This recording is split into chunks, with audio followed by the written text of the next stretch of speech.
남편을 2단 날려차기. 스트레스 푸는데 2단 날려차기만큼 효과적인 게 있을까? 난 가끔 상상을 한다. 소파와 한 몸이 된 남편을 2단 날려차기로 옆구리를 가격하는 상상을. 생각만 해도 짜릿하다. 실제로 해볼까 고민한 적도 있다. 그러나 자본주의에 무릎 꿇었다. 내가 남편보다 모든 것이 다 나은 것 같은데 돈 버는 것만 못한다. 아니, 돈 쓰는 것만 잘한다. 나의 날려차기로 남편이 다치면 돈을 내가 벌어야 한다. 이 가슴 아픈 현실에 난 냅다 정신줄을 잡는다. 아, 정말 언젠가는 똥꽁댕이라도 빡 차주리라. 다짐하며 두 주먹 굳게 쥐고 참는다. 소파와 한 몸이 된 남편이 주로 보는 프로그램은 골프이다. 아주 주야장천 본다. 그 정도면 정말 외우겠다 싶다. 심지어 눈을 감고도 본다. 아이들을 재우고 남편 방에 가보면 남편은 TV를 틀어놓고 잠들어 있다. 그래서 TV를 끄면 냅둬, 나 지금 보는 거야. 눈 감고 대답한다. 뭐? 방금 코 골아놓고 보고 있는 거라고? 정말 어이상실이다. 이건 하루 이틀이 아니었다. 도대체 눈 감고 TV 보는 능력은 어디서 배우는 것일까? 분명 한국전력일 게다. 전기세 낭비를 부추기기 위한. 한 번은 남편이 친구들과 라운딩을 다녀온 날 웃으며 비아냥 질문을 날렸다. 오늘은 몇 하나 치셨나요? 묻지 마. 오호, 느낌이 왔다. 놓칠세라. 오빠 그간 그렇게 집중 레슨 보고도 아직도 백돌이라면 오빠 정말 소질 없는 거야. 때려쳐! 남편이 말이 없었다. 속으로 예스 수백 번 외쳤던 것 같다. 나의 소심한 복수가 성공한 것이다. 나는 일주일에 2번은 강의를 하기 위해 학교에 간다. 어느 날은 강의를 마치고 운전하며 돌아오는데 차가 너무 막혔다. 사직터널부터 성산대교까지만 1시간이 걸렸다. 정말 차를 버리고 가고 싶었다. 집에 가니 다리가 짝짝인 듯 했다. 한쪽 다리만 늘어난 건지 다리에 쥐도 났다. 실은 짜증의 주범은 교통체증이 아니었다. MZ세대들의 사고방식이었다. 난 전임 교수도 아니고 나름 젊다고 생각했는데 정말 기가 막힌 일이 있었다. 무슨 날이었나 싶을 정도로 스테이플러로 집어둔 프린트물을 풀어서 나누어 주려고 했었다. 그런데 엊그제 손톱이 부러져 없어진 내 손을 보고 금방 포기하고는 앞에 학생에게 주며 이렇게 말했다. 이것 좀 풀어서 한 장씩 나눠줄래요? 라는 내게 앞에 학생이 대답했다. 제가요? 라고 말했지만 놀란 표정에는 이렇게 나와 있었다. 내가 왜 해야 해? 당황한 나는 얼른 받아들며 없는 손톱으로 찔려가며 빼서 직접 나누어 주었다. 그렇게 어처구니 없는 마음으로 3시간 수업을 하고 나가려는데 한 학생이 다가왔다. 교수님, 레포트요. 안 냈니? 아니요, 교수님, 제가 정말 했거든요.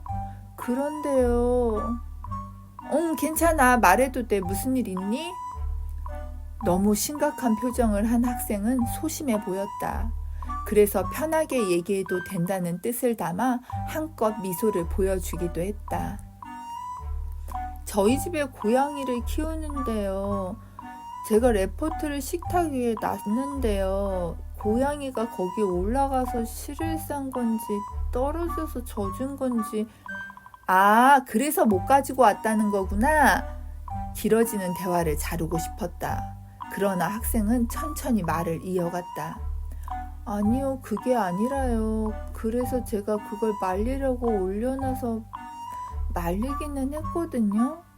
그런데요, 엄마가 열쇠를 가지고 나가서 원래 엄마가 집 앞 화분 밑에 두는데요. 제가 전화를 해도 안 받아서요. 와, 정말 인내심의 끝에 와 있었다. 더는 듣고 싶지 않았다. 그래, 다음 시간에 가져와. 네, 감사합니다. 잘 가. 순간 난 표정 관리를 했어야 했다. 학생은 교수에게 고객이다. 그 순간만큼은 교육자가 아닌 강의평가를 신경 써야 하는 을의 입장이 되어 있었다. 그래, 그럴 수도 있지. 소심한 학생은 그래, 1학년이니까 이해하자. 그래. 대바라진 학생보다야 그 얼마나 순수하면. 그래, 그럴 수 있을까? 아, 나 연타였다. 연타를 맞고 집에 가는데 차까지 막혀주시고 이건 뭐 영락없는 머피였다.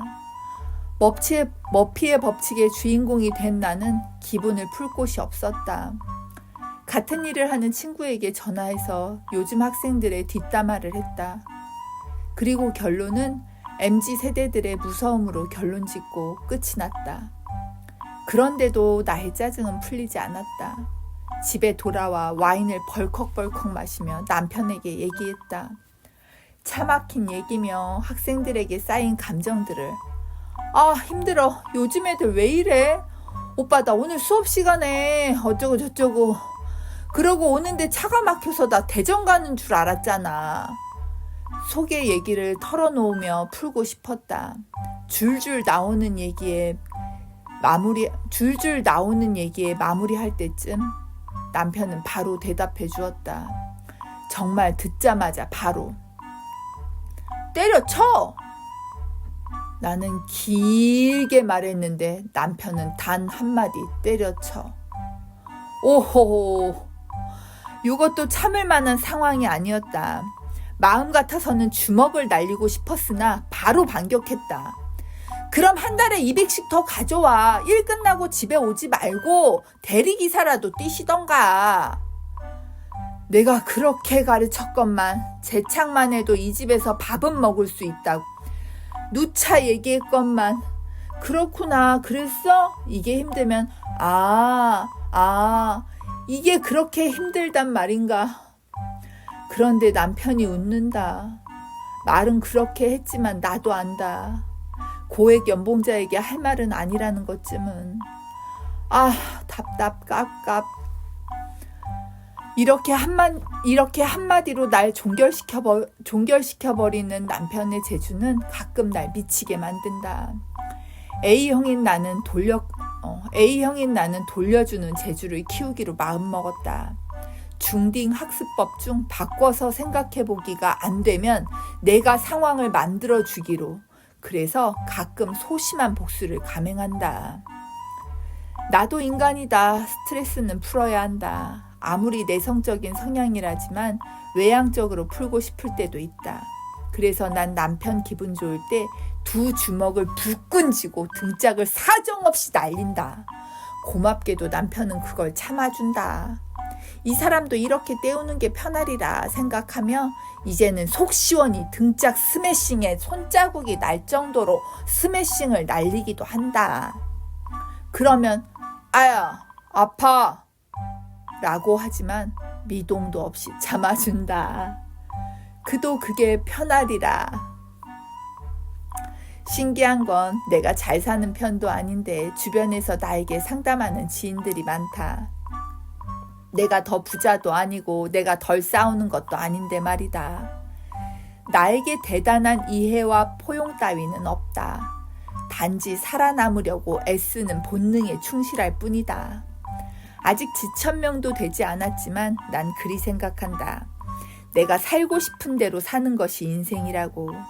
인생에 정답이 없다는 걸 난 40이 되기 전 암과 만나면서 알아버렸다.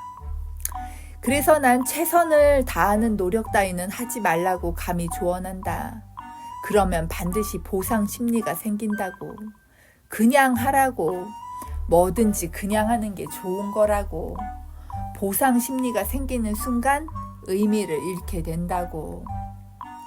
가끔 주변에서 남편 때문에 힘들다는 고민 상담을 하곤 한다. 그럴 때 친한 지인들에게 하는 말. 호강에 겨워 요강에 똥 싸는 소리 하고 있네. 어떻게 내가 울 중딩 좀 빌려줄까? 하면 아이고 아니에요.